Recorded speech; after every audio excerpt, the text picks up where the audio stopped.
자, 오늘 하나님의 말씀 신약성경 마태복음 18장 21절과 22절의 말씀에서 보도록 하겠습니다. 마태복음 18장 21절과 22절의 말씀, 하나님의 말씀 우리 같이 한 목소리로 읽도록 하겠습니다. 시작.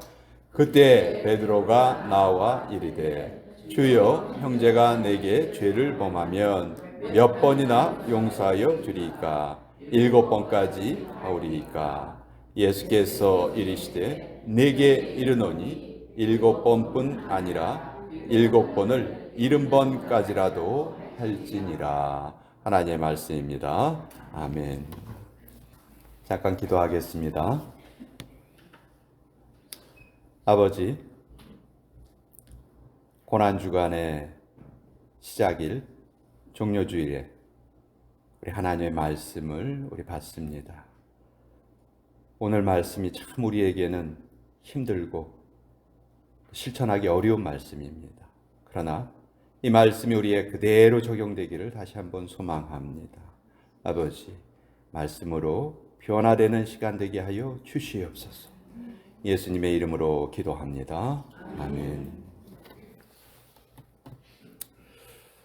우리가 같은 잘못을 저지르는 사람을 몇 번이나 용서할 수 있을까? 유대인들 사이에서는 그런 불문율이 있었다는 거예요. 같은 죄로 3번 이상 용서를 구해서는 안 된다. 다른 사람에게 똑같은 잘못을 3번 이상 저질러서는 안 된다. 우리도 그런 말을 할 때가 참 많죠. 같은 잘못을 여러 번 저지르는 사람들에게 우리가 이렇게 말하기 쉬워요. 아니, 도대체 몇 번째야? 한두 번이 아니잖아. 이제 그만큼 내가 용서해 줬으면 되잖아. 더 이상은 용서할 가치가 없어. 용서해 준 뭐해? 똑같은 잘못이 계속 반복되는데. 그런데 여러분, 그렇게 해서 우리가 내팽개친 교회 가족들이 무지무지 많습니다. 오늘 본문에서 베드로가 질문하죠. 형제가 나에게 잘못을 범하면 몇 번이나 용서를 해줘야 됩니까? 예수님께 여쭤봐요. 7번까지 하면 되겠습니까? 아까 말씀드린 것은 유대인들 사이에서는 몇 번 용서해주면 된다고 그랬어요? 3번 정도 용서해주면 되는데, 베드로는 예수님, 제가 한 7번 정도 용서할게요. 아주 넉넉한 마음으로 말하죠. 아마 이 말을 하면서 베드로는 예수님께 칭찬을 좀 받고 싶었던 것 같아요. 야, 베드로 너 참 대단하구나. 3번이면 충분한데 7번씩이나 용서한다고? 참 마음이 너그럽네. 아마 이런 말을 기대했을 것 같은데, 예수님의 대답은 완전히 베드로의 기대를 뛰어넘죠. 70번씩, 7번씩이라도 용서해라. 산술적으로 계산하면 490번이에요. 490번 똑같은 죄를 저질러도 그것을 용서해 줘라.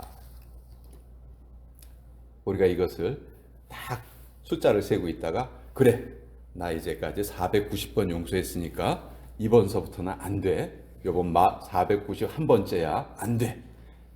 이런 뜻으로 예수님께서 하신 말씀이 아니라는 것, 우리 다 잘 알고 있습니다. 이것은 우리 인간의 범위를 초월하시는 하나님의 마음을 우리에게 알려주시는 거죠. 끝까지 사랑하시고 끝까지 용서하시는 하나님의 사랑이 예수님의 이 말씀 속에 담겨 있다, 저는 생각을 합니다. 그런데 이 베드로가 한 질문에서 중요한 요점을 우리가 찾다 보면, 베드로에게 죄를 범하는 대상이 누구냐 하면, 주여, 형제가 내게 죄를 범하면, 이렇게 물어보고 있습니다. 형제, 다름 아닌 형제. 여기 형제라는 것은 아주 가까운 사람을 뜻하는 겁니다. 바로 이게 문제죠, 이게. 나하고 별 상관이 없는 사람, 나하고 이렇게 가깝지 않은 사람이 나에게 무슨 잘못을 했을 경우에는요, 오히려 용서하기가 쉽습니다. 그런데 가까운 사람이 나에게 상처를 줄 때는 정말 너무 괴롭죠. 마음을 굳게 먹고 그래, 내가 이번 한번 또 용서해 줘야지. 그런데 이런 일이 자꾸 반복이 된다면 과연 우리는 어떻게 해야 할까? 베드로처럼 7번 용서하겠다고 당당하게 선포하는 것 정말 대단한 일입니다. 그러나 예수님은 무려 70번을 7번까지라도 해라. 아니 7번도 불가능한데 490번을 하라는 예수님의 이 말씀은 도대체 무슨 뜻입니까? 이 말은 아예 용서하는 횟수를 세려고 하지 말아라. 그 숫자를 세는 것을 포기할 만큼 용서해라. 다른 말로 하면 우리의 마음속에서, 너의 마음속에서 완전히 그 대상을 놔줘라 하는 그런 이야기입니다. 용서를 해줬다 해도 우리 마음속에 앙금이 남아있다면 그것이 진정한 용서가 아니라는 것 우리는 누구보다도 잘 압니다. 하나님이 그것을 원하시지 않는다는 것도 우리는 잘 알고 있죠. 자, 예수님께서 이 말씀을 베드로에게 하시고 한 가지 비유를 우리에게 알려주셨어요. 아주 잘 알려진 비유죠. 임금에게 10,000달란트를 빚진 한 종의 이야기입니다. 여러분, 당시에 이 10,000달란트는요 6천만 일을 일해야 갚을 수 있는 돈입니다. 한 달란트가 1년 일해야 갚을 수 있는 돈이에요. 그러니까 뭐 엄청난 금액이에요. 평생을 일해도 도저히 갚을 수 없는 그런 돈입니다. 그때 임금이 이렇게 말하죠. 저 사람은 돈을 갚을 수 없으니까 그 몸과 그 아내와 그 자식들을 다 팔고 또 모든 소유를 다 팔아서 그것을 나에게 갚게 해라. 이렇게 명령을 해요. 자, 자기뿐만이 아니고 자기 가족이 다 팔려가고 자기의 모든 소유는 다 없어지게 됐습니다. 이 종은 임금에게 모든 정성을 다해서 사정을 합니다. 용서하여 주시옵소서. 용서하여 주시옵소서. 제가 반드시 갚겠습니다. 무슨 수를 써서라도 갚을 테니 이번만 용서하여 주시옵소서. 자, 임금은 그가 평생을 일해도 그 돈 갚을 수 없다는 거 다 알아요. 다 알지만 그가 그렇게 자기에게 용서를 구하는 그 태도가 너무 안 됐어서 너무 가상해서 그 빚을 다 탕감을 해줬어요. 네 태도가 너무 가상하다. 그래, 내가 그 빚을 모두 다 탕감해 주마. 여러분, 얼마나 홀가분하겠어요. 그 직전까지는 온 가족이 다 죽게 생긴 그런 순간이었는데 이제 그 모든 빚을 다 탕감을 받았습니다. 자, 이렇게 큰 은혜를 입었어요. 그런데 이 종이 이제 이렇게 큰 은혜를 입고 자기 집으로 돌아가는 길에 한 사람을 만나는데 그 사람 누구냐면 자기에게 100데나리온을 빚진 사람을 만납니다. 100데나리온은 한 100일 정도 일하면, 한 석 달 정도 일하면 마련해서 갚을 수 있는 그런 돈이에요. 그것을 이제 갚으라고 이제 다그치는 거죠. 근데 그 상대방이 그걸 갚을 돈이 없는 거예요. 그러니까 이 종이 노해서 그 사람을 옥에 가둬버립니다. 나중에 이 소식을 임금님이 알게 됐어요. 그 임금은 그 종에게 10,000달란트를 탕감해 줬죠. 근데 그 종은 자기에게 100데나리온 빚진 사람을 용서해 주지 못하고 감옥에 가둬버린 거예요. 임금이 화가 머리끝까지 나서 그를 다시 불러서 말합니다. 내가 너를 불쌍히 여긴과 같이 너 역시 다른 사람을 불쌍히 여겨야 되지 않겠느냐. 결국 그 사람도 옥에 갇혔다 하는 그런 비유예요. 이 비유 끝에 예수님이 이런 말씀을 하시죠. 너희가 각각 마음으로부터 형제를 용서하지 아니하면 너희 하늘 아버지께서도 너희에게 이와 같이 하시리라. 우리가 다른 사람을 우리의 마음으로부터 진정으로 용서해 주지 않는다면 너희 역시 하나님께 용서받을 그런 기대를 하지 말아라. 이렇게 예수님께서 말씀하시는 거예요.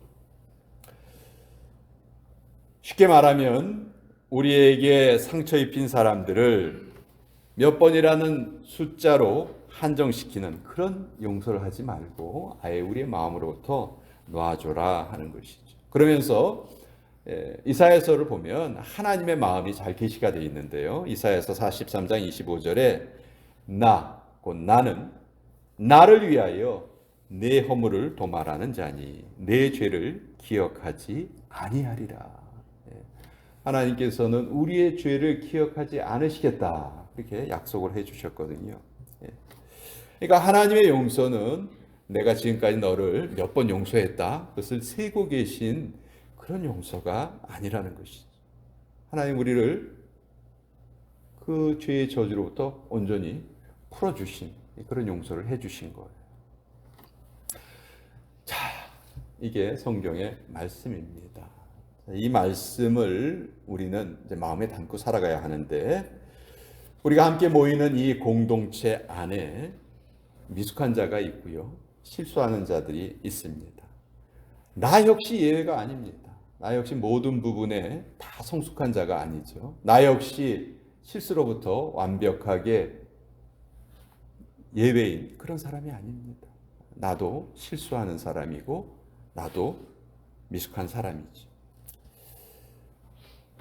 우리 가운데 또 이유 없이 나에게 어려움을 주는 사람들도 있을 수 있습니다.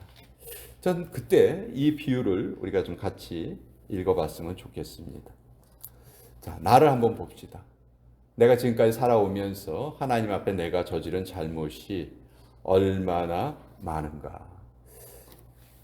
이 예수님이 하신 비유에서 10,000달란트라는 그 엄청난 돈을 빚진 그 종은 다름 아닌 나 자신이 아닌가. 우린 그것을 깨닫게 됩니다. 지금까지 우리가 얼마나 많은 잘못을 저질렀는지 몰라요.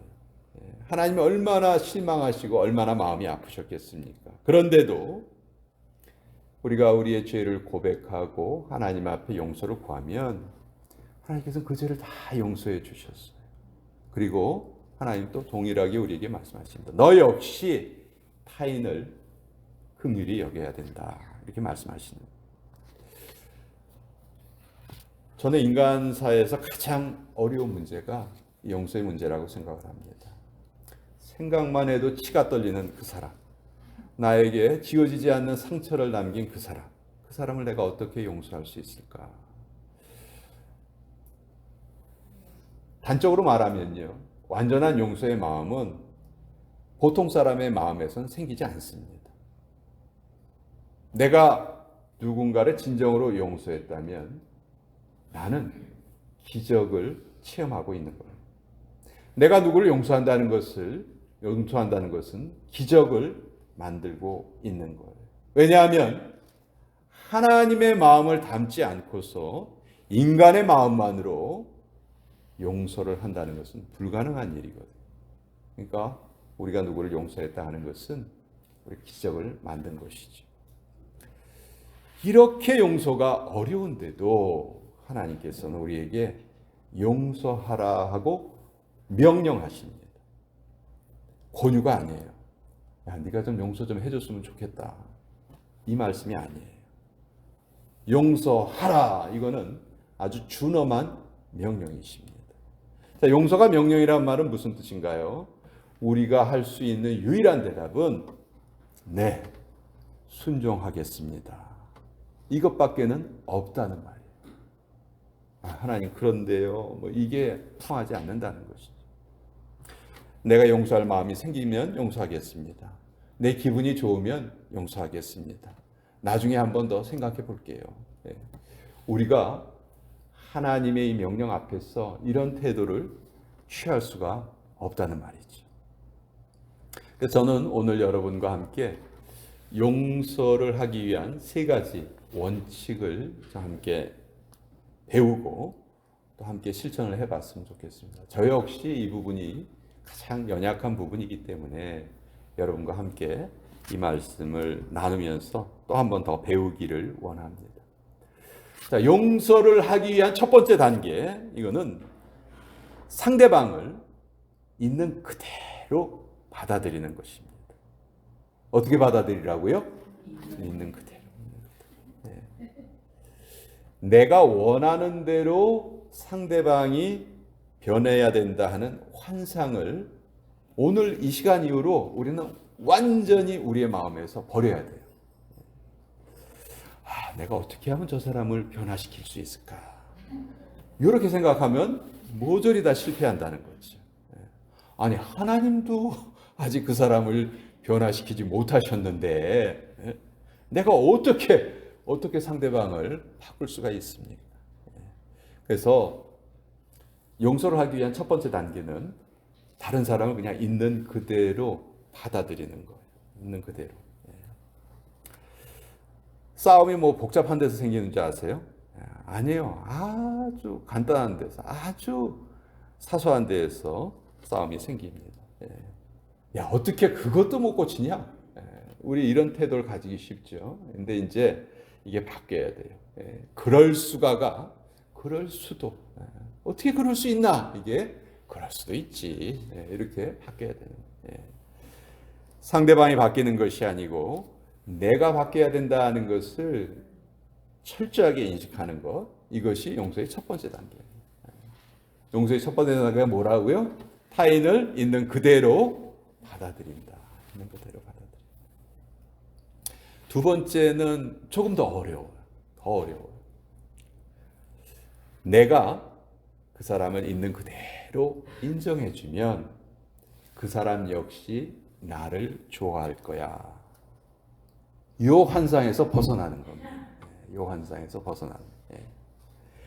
이게 사실 더 힘들어요. 우리에게는요, 다 누구에게나 생색내고 싶은 마음이 있어요. 내가 이렇게 마음을 고쳐먹고 이렇게 잘 대해주면, 아이고 고마운 줄 알아야지. 인간이라면 짐승 새끼도 아니고 인간이라면 내가 그렇게 잘 대해줬다면 고마운 줄 알아야지. 어쩜 그렇게 뻔뻔스럽냐. 여러분, 이거는 용서가 아니에요.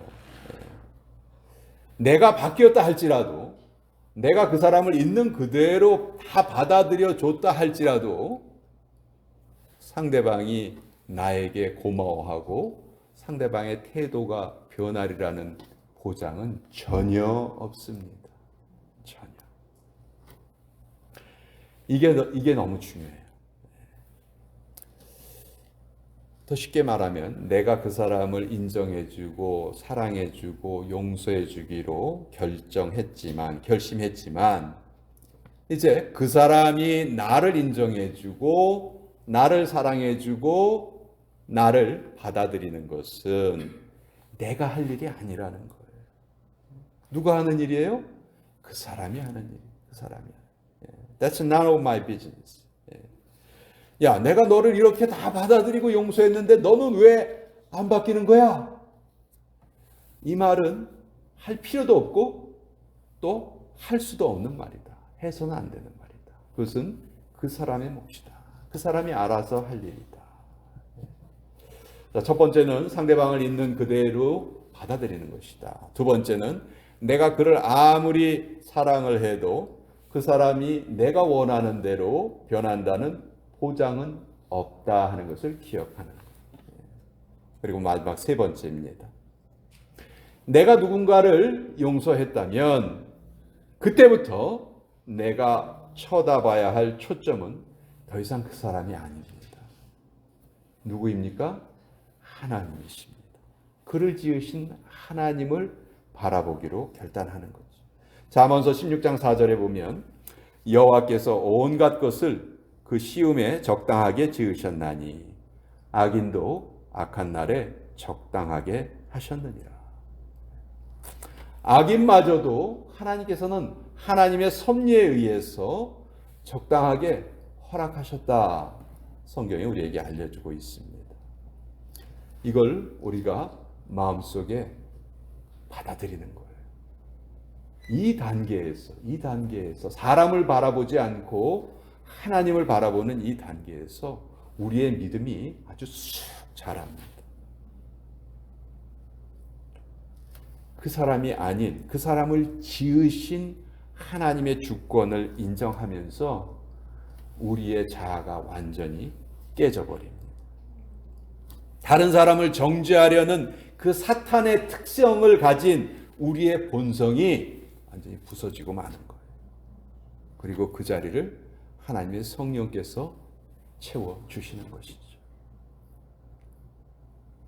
자, 용서의 세 가지 원칙을 다시 한번 연결해 보겠습니다. 나는 일단 상대방을 어떻게 합니까? 있는 그대로의 모습으로 받아들인다. 그리고 그것에 대한 반응은 그 사람에게 전적으로 맡기는 겁니다. 그리고 그때서부터는 그를 지으신 하나님만 바라본다. 그 사람을 바라보는 것이 아니고 그를 지으신 하나님을 바라본다. 이거예요. 이 이상도 아니고 이 이하도 아닙니다. 그가 만약 감격해서 나를 사랑하는 사람이 되고 정말 내가 기대한 대로 변화되면 너무너무 좋은 일이고, 그렇게 안 돼도 당연한 일이에요. 그렇게 안 되는 일이 더 많아요. 그렇게 안 되는 일이 당연한 일이에요. 그게 이상한 일이 아니고 그게 당연한 일이고, 상대방이 나의 바람대로 변화가 있다면 그것은 기적이라는 것이죠. 우리가 이것이 확실하게 우리의 마음속에 담겨 있을 때 우리는 누군가를 미워하는 마음의 감옥에서 벗어날 수 있습니다. 그리고 우리가 진정한 자유를 누릴 수가 있죠. 내가 누군가를 용서하지 못한다는 것은 그 사람에게 내가 휘둘리고 있다는 것과 똑같은 말이에요. 내 인생의 주권을 내가 행사하고 있는 게 아니고 타인이 행사하고 있는 거예요. 내가 그 사람의 노예가 되고 있는 거예요. 결국 용서는 상대방을 위한 것이 아니고 나 자신을 위한 것이다. 상대방을 용서했는데 결국 누구의 사슬이 풀리냐면 나의 사슬이 풀리는 거예요. 내가 치유를 받고 내 마음이 후련해집니다. 그래서 하나님께서는 우리에게 용서를 그렇게 강조하셨던 거예요. 오늘부터 토요일까지 우리가 고난주간으로 지키게 됩니다. 이 기간 동안 하나님의 아들이신 예수님께서는 인류의 모든 죄를 용서해 주셨어요. 십자가 위에서 그 고통을 당하시면서 우리 모든 죄를 다 용서해 주셨어요. 우리도 이 기간 동안 우리가 그동안 미루어오고 하지 못했던 그런 용서가 있다면 특별히 이 기간 동안 주님 앞에 기도하고 결단하면서 그 용서의 기쁨을 우리 좀 같이 누려봤으면 좋겠다. 그래서 우리 다음 주에 이 자리에서 우리 부활주일의 예배를 드릴 때 정말 그 용서의 기쁨을 모두 다 우리가 누리고 정말 영광스러운 그런 부활의 예배를 저와 여러분이 함께 드리실 수 있기를 다시 한번 주님의 이름으로 축원드립니다. 기도하겠습니다.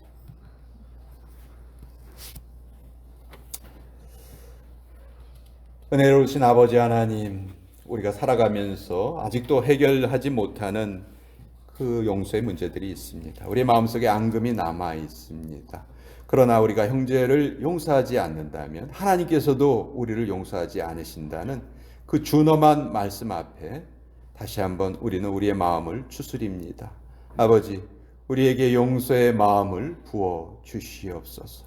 우리가 얼마나 큰 용서를 이미 받은 자들인지 다시 한번 깨닫게 하여 주시고, 우리에게 하찮은 잘못을 한 모든 사람들을 포용하고 또 있는 그대로 받아들일 수 있는 그 마음 우리에게 허락하여 주시옵소서.